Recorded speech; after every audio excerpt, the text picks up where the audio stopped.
nidhiye hogaami Puntland in badan Soomaalina haybiyo goob alla wada heshiiye hogaami Puntland in badan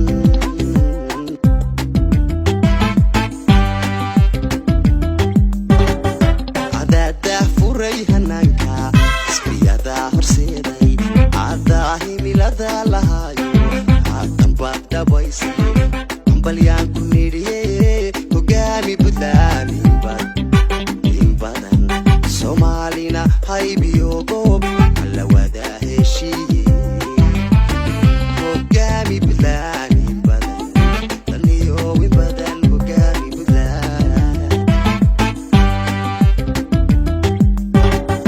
adada furay hananka